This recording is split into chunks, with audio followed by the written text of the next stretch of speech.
আলহামদুলিল্লাহি ওয়া কাফা ওয়া সালামুন আলা ইবাদিহিল্লাযীনা ইসতাফা আম্মা বা'দ। আজ চতুর্থ তারাবি। আজকে পঞ্চম পারার শেষ অর্ধেক এবং ষষ্ঠ পারা পড়া হবে।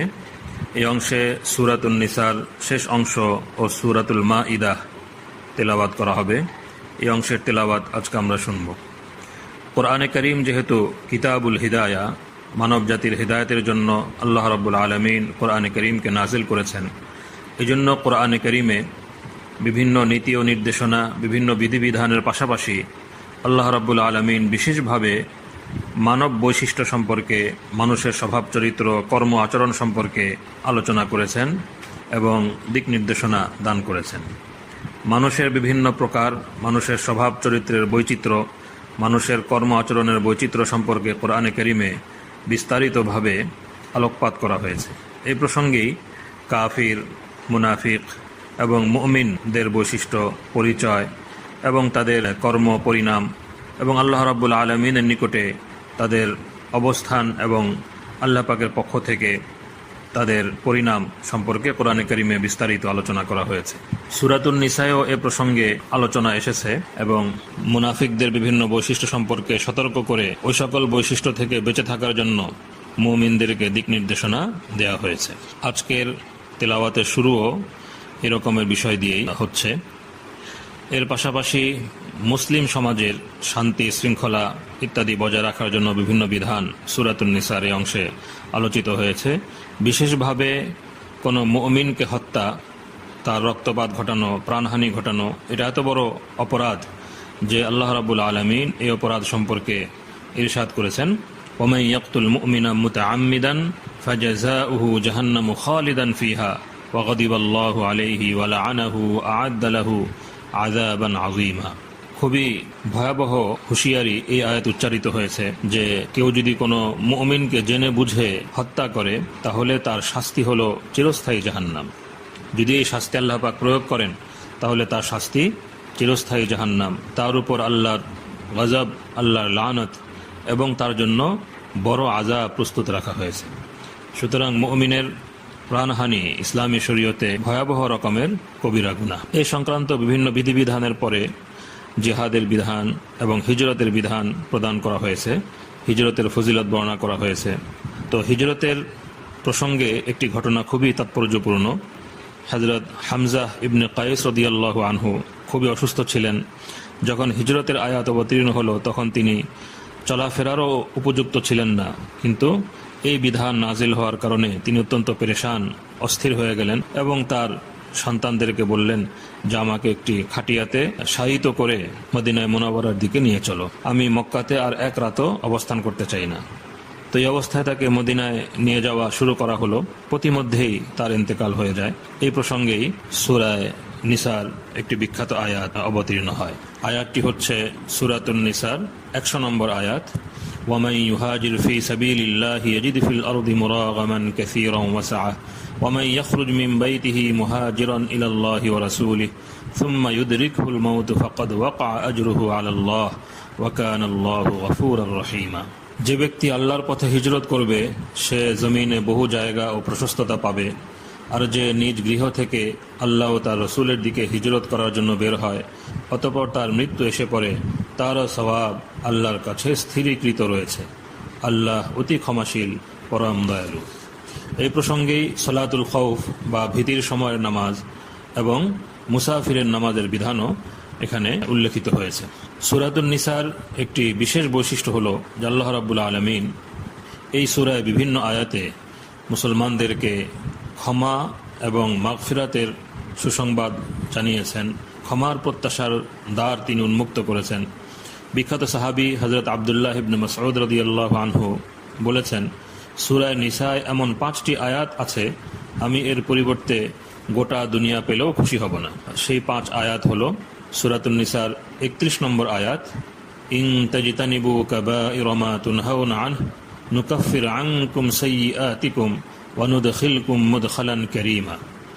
তোমাদেরকে যে বড় বড় গুনাহ করতে নিষেধ করা হয়েছে তোমরা যদি তা পরিহার করে চলো তবে আমি তোমাদের ছোট ছোট গুনাহ মুছে দিব এবং তোমাদেরকে এক মর্যাদাপূর্ণ স্থানে দাখিল করব। তো কবিরা গুনাহসমূহ থেকে যে বান্দা বেঁচে থাকবে আল্লাহ রাব্বুল আলামিন তার সগীরা গুনাহসমূহ ক্ষমা করে দিবেন। এরপর সূরাতুন নিসার 40 নম্বর আয়াত আল্লাহ তাআলা ইরশাদ করেন, ইন্নাল্লাহা লা ইয়াযলিমু মিসকালা যাররাহ ওয়া ইন তাকু হাসানাতান ইউযাইফহা ওয়া ইউতি মিন লাদুনহু আজরান আযীমা। আল্লাহ কারো প্রতি কোনো পরিমাণও জুলুম করেন না। যদি কোনো সৎকর্ম হয় তবে তাকে কয়েক গুণে পরিণত করেন এবং নিজের পক্ষ থেকে মহা পুরস্কার দান করেন। বান্দার নেক আমলের মূল্যায়ন আল্লাহ রাব্বুল আলামিন কিভাবে করেন এই আয়াতে তার বর্ণনা এসেছে। এরপর সূরাতুন নিসার 48 নম্বর আয়াত, এখানেও মাগফিরাতের কথা। ইন্নাল্লাহা লা ইয়াগফিরু আন ইউশরাকা বিহি ওয়া ইয়াগফিরু মা দুনা যালিকা লিমান ইয়াশা ওয়া মান ইউশরিক বিল্লাহি ফাকাদ ইফতারা ইসমান আযীমা। আল্লাহ তার সাথে শরীক করাকে ক্ষমা করবেন না, এর চেয়ে নিচে যে কোনো বিষয়ে যাকে ইচ্ছা ক্ষমা করবেন। যে আল্লাহর সাথে শরীক করে সে এমন এক অপবাদ আরোপ করে যা গুরুতর পাপ। অন্য আয়াতে যে আল্লাহর সাথে শরীক করে সে তো মহা বিভ্রান্তিতে এবং স্পষ্ট বিভ্রান্তিতে পতিত। তো আল্লাহ তাআলা শিরককে ক্ষমা করবেন না, অর্থাৎ মানুষ যদি শিরকের অবস্থায় তার মৃত্যু হয়ে যায় তাহলে তার ক্ষমা এবং মাগফিরাতের আর কোনো উপায় নেই। এই জন্য শিরকের বিষয়ে সাবধান হওয়া উচিত এবং মৃত্যুর আগেই শিরক থেকে তওবা করে পরিষ্কার পরিচ্ছন্ন হয়ে যাওয়া উচিত। চতুর্থ আয়াত সূরাতুন নিসার 64 নম্বর আয়াত, ওয়ামা আরসালনা মির রাসূলিন ইল্লা লিইউতাআ বিইذনিল্লাহ ওয়ালাউ আন্নাহুম ইযলামু আনফুসাহুম জাউকা ফাস্তাগফিরুল্লাহা ওয়াস্তাগফারা লাহুমুর রাসূল লাওয়াজাদুল্লাহা তাওয়াবার রহিমা। আমি প্রত্যেক রাসূলকে শুধু এজন্যই পাঠিয়েছি যে আল্লাহর আদেশে তার আনুগত্য করা হবে।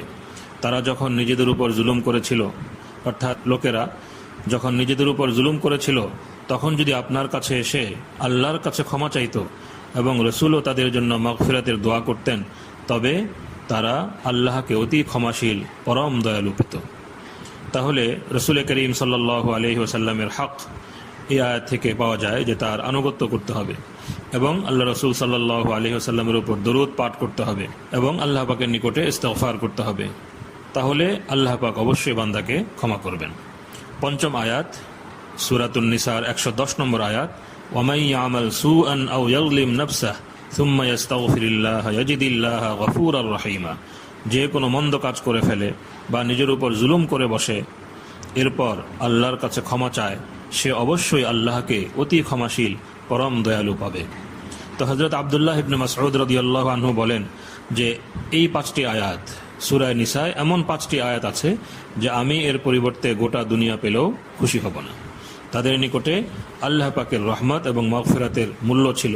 তো যেহেতু সূরাতুন নিসায় আল্লাহ পাকের মাগফিরাত সম্বলিত অনেকগুলো আয়াত উল্লেখিত হয়েছে, মাগফিরাতের বার্তা উল্লেখিত হয়েছে, এই জন্য হযরত আব্দুল্লাহ ইবনে মাসউদ রাদিয়াল্লাহু আনহু এই কথাটি বলেছেন। শেষের দিকে আবারও মেয়েদের অধিকার সম্পর্কে সূরাতুন নিসায় বর্ণিত হয়েছে এবং তাদের উপর জুলুম করা, তাদের অধিকার তাদেরকে না দেয়া ইত্যাদি বিষয়ে কঠোর হুঁশিয়ারি উচ্চারিত করা হয়েছে। এবং যদি স্বামী স্ত্রীর মধ্যে বিবাদ বিসংবাদ তৈরি হয় তখন পরস্পর সুলহ করে নেওয়া, পরস্পর সমঝোতা করে নেওয়া, এই বিষয়ে উৎসাহিত করা হয়েছে এবং বলা হয়েছে যে পরস্পর সমঝোতা করে নেওয়াই হলো উত্তম পথ। তো সূরাতুন নিসা এবং সূরাতুন নিসার পূর্বের বিভিন্ন আয়াতে যেহেতু মুনাফিকদের বিভিন্ন বৈশিষ্ট্য উল্লেখিত হয়েছে, সম্পর্কে ষষ্ঠ পারার শুরুতে বলা হয়েছে যে আল্লাহ তাআলা মন্দ বিষয়কে প্রকাশ করা পছন্দ করেন না, তবে যখন ক্ষতির আশঙ্কা হয় বা কোনো জালেমের জুলমের আশঙ্কা হয় তখন তা প্রকাশ করা যেতে পারে, যেন তার ক্ষতি থেকে মানুষ আত্মরক্ষা করতে পারে এবং এই রকমের বৈশিষ্ট্য থেকে যেন মানুষ বেঁচে থাকতে পারে। এরপর সূরা মাঈদা, এই সূরাতেও অনেক বিধান দেয়া হয়েছে। এই সূরাটি মহানবী সাল্লাল্লাহু আলাইহি ওয়াসাল্লামের পবিত্র জীবনের শেষ পর্যায়ে নাজিল হয়েছে। আল্লামা আবু হাইয়ান রহমতুল্লাহ আলাইহি বলেছেন, এর কিছু অংশ নাজিল হয়েছে হুদায়বিয়ার সন্ধির সময়, কিছু অংশ মক্কা বিজয়ের সময় এবং কিছু অংশ বিদায় হজের সময়। তো এই সময় পর্যন্ত ইসলামের দাওয়াত জাজিরাতুল আরবের বিভিন্ন দিকে ছড়িয়ে পড়েছিল। বিভিন্ন যুদ্ধক্ষেত্রে মুসলিমদের হাতে পরাজিত হয়ে ইসলামের শত্রুরা অনেকখানি কাবু হয়ে পড়েছিল। মদিনায় মুনাওয়ারায় নবী সাল্লাল্লাহু আলাইহি ওয়াসাল্লামের প্রতিষ্ঠিত ইসলামী রাষ্ট্র বেশ শক্তিশালী এবং পাকাপোক্ত হয়ে উঠেছিল। তো সময়ের দাবি ছিল যে এই সূরায় মুসলমানদেরকে তাদের সামাজিক, রাষ্ট্রনৈতিক, অর্থনৈতিক বিষয়ে বিভিন্ন গুরুত্বপূর্ণ বিধান ও নির্দেশনা প্রদান করা। তো এই সূরাতে মুসলমানদেরকে তাদের সকল চুক্তি ও অঙ্গীকার রক্ষায় যত্নবান থাকতে হবে, এই বুনিয়াদী নীতির প্রতি দৃষ্টি আকর্ষণের মাধ্যমেই এই সূরা সূচনা হয়েছে। খুবই গুরুত্বপূর্ণ বিষয়। মুসলিমগণ যখন ক্ষমতা এবং কর্তৃত্ব অর্জন করেছেন, তো ওই সময়ে তাদেরকে বিশেষভাবে তাদের দৃষ্টি আকর্ষণ করা হয়েছে, তাদের প্রতি বিশেষভাবে এই বিধান দান করা হয়েছে, তারা যেন তাদের সকল চুক্তি এবং অঙ্গীকার রক্ষা করেন। এই মূলনীতির ভিতরে হাক্কুল্লাহ ও হাক্কুল ইবাদ তথা শরীয়তের যাবতীয় বিধিবিধান মোটামুটিভাবে এসে গেছে। প্রসঙ্গক্রমে এই মূলনীতিটিও রক্ষা করে চলার জোর নির্দেশ দেওয়া হয়েছে যে শত্রু মিত্র সকলের সাথেই সকল বিষয়ে ইনসাফের পরিচয় দিতে হবে। সেই সঙ্গে সুসংবাদ দেওয়া হয়েছে যে আল্লাহ তার দ্বীনকে পরিপূর্ণ করে দিয়েছেন, এখন আর শত্রুরা ইসলামের অগ্রযাত্রাকে রোধ করতে পারবে না। এদিক থেকে তারা সম্পূর্ণরূপে হতাশ হয়ে গেছে। এই সূরায় খাদ্যবস্তু সম্পর্কে জানানো হয়েছে কোন প্রকারের খাদ্য হালাল আর কোন প্রকারের খাদ্য হারাম। সেই প্রসঙ্গে শিরিক করার বিধানও অত্যন্ত স্পষ্টভাবে বর্ণিত হয়েছে। হারাম থেকে বেঁচে থাকার বিধানের পাশাপাশি কোনো হালালকে হারামে পরিণত করারও নিন্দা করা হয়েছে। জাহিলি যুগে বাহিরা, সাইবা, হাম নামক যে প্রথা ছিল, মূর্তির নামে বিভিন্ন পশু তারা ছেড়ে দিত এবং সেই সকল পশুকে নিজেদের কাজে ব্যবহার করা, সেগুলো জবাই করা, গোশত খাওয়া, সব কিছুকে তারা নিজেরা হারাম করে নিয়েছিল। তো এই বিষয়ে নিন্দা করা হয়েছে। তো হারাম থেকে অবশ্যই বেঁচে থাকতে হবে, কিন্তু আল্লাহ পাক যে বস্তুকে হালাল করেছেন সে বস্তুকে হারাম করার কোনো উপায় নেই, অবকাশ নেই। একই সাথে কিতাবীদের জবাহকৃত পশু ও কিতাবী নারীদেরকে বিয়ে করা সংক্রান্ত বিধান, ডাকাতির শাস্তি, অন্যায় নরহত্যার গুনাহ ও শাস্তি সংক্রান্ত বিধানও এই সূরাতে বিস্তারিতভাবে বর্ণিত হয়েছে। মানুষকে হত্যা করার গুনাহ এবং শাস্তি এর বিষয়টি স্পষ্ট করার জন্য, এর পরিণাম, এর মন্দত্বকে স্পষ্ট করার জন্য হযরত আদম আলাইহিস সালাতু ওয়াস সালামের দুই পুত্র হাবিল ও কাবিলের ঘটনাও এই সূরাতেই বর্ণিত হয়েছে। তাছাড়া এই সূরায় কসমের কাফারা, মদ ও জুয়াকে স্পষ্টভাবে হারাম ঘোষণা করা এবং অজু ও তায়াম্মুমের নিয়ম ইত্যাদি বিধান দেয়া হয়েছে। ইহুদি ও খ্রিস্টান সম্প্রদায় কিভাবে আল্লাহর সাথে কৃত অঙ্গীকার ভঙ্গ করেছে এই সূরায় তারও বিস্তারিত বর্ণনা রয়েছে। এই সূরার নাম সূরাতুল মাঈদা। আরবিতে মাঈদা বলা হয় দস্তরখানকে।